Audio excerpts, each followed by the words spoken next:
gambaran itu. Sebab aku akan membuat segar orang yang lelah, dan setiap orang yang merana akan kubuat puas. Sebab aku akan membuat segar orang lelah, dan setiap orang yang merana akan kubuat puas. Lelah. Maka firman Tuhan pada saat ini berkata, akan membuat orang yang lelah itu segar, dan orang yang merana. Orang yang lelah itu adalah hal-hal yang mengalami masalah di dalam hidupnya. Orang-orang yang merana, yang tidak ada lagi seakan-akan pengharapannya dalam hidup. Jadi orang yang merana ini bisalah kita katakan, kategorikan itu seolah-olah sudah putus asa dalam kehidupan. Tetapi setiap orang yang percaya kepada Kristus dan menyerahkan seluruh hidupnya, pengharapannya akan tetap ada. Bahwa Tuhan sudah pasti menolong setiap orang yang berseru kepadanya. Maka saudara yang terkasih di dalam nama Tuhan, patutlah kita bersyukur sekalipun kita diperhadapkan kepada permasalahan. Mengapa saudara yang terkasih nama Tuhan? Supaya kita mengingat berdoa kepada Tuhan, menyadari bahwa hidup ini adalah kasih karunia yang dilimpahkan bagi kita. Mungkin kita kalau semuanya sudah tercukupi, kita akan lupa berdoa kepada Tuhan. Kita akan lupa untuk beribadah kepada Tuhan. Tetapi karena penderitaan yang kita alami, karena kelelahan yang kita alami, karena kekhawatiran yang kita alami saudara, maka kita masih mengingat kepada Tuhan. Banyak orang berlelah saudara. Inilah jaminan kepada kita orang-orang percaya kepada Kristus saudara. Kita tetap diperhadapkan kepada kelelahan di dalam menghadapi kehidupan ini.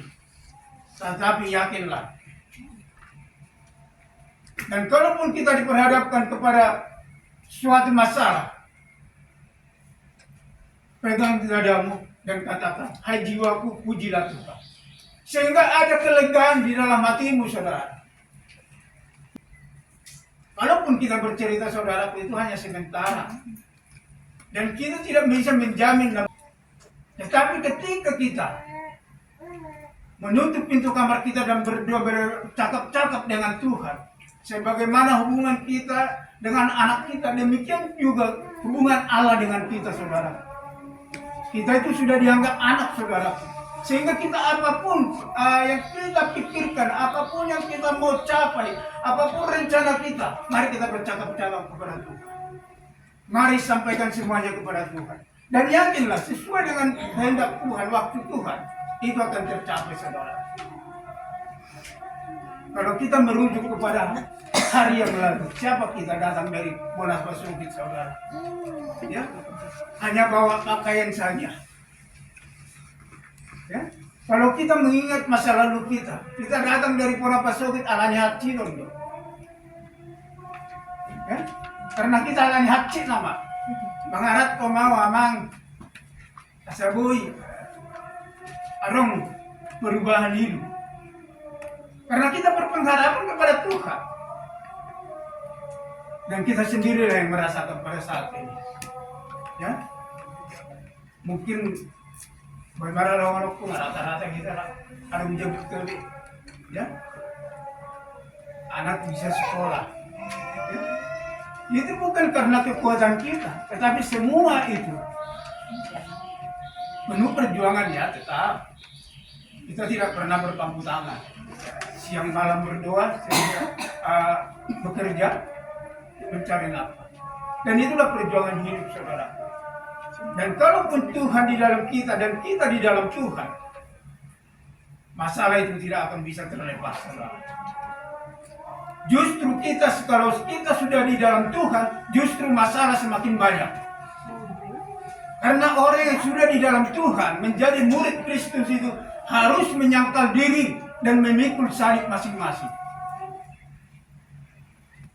Oleh sebab itu saudara yang terkasih nama Tuhan, firman Tuhan mengingatkan kita pada saat ini, orang yang lelah akan diberi kesegaran, orang yang beranak akan kubuat puas.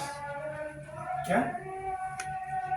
Jadi saudara yang terkasih nama Tuhan, karena kita tetap di dalam Tuhan, apapun yang kita alami, kita tetap menganjurkan mudah-mudahan ke depan hubungan kita ini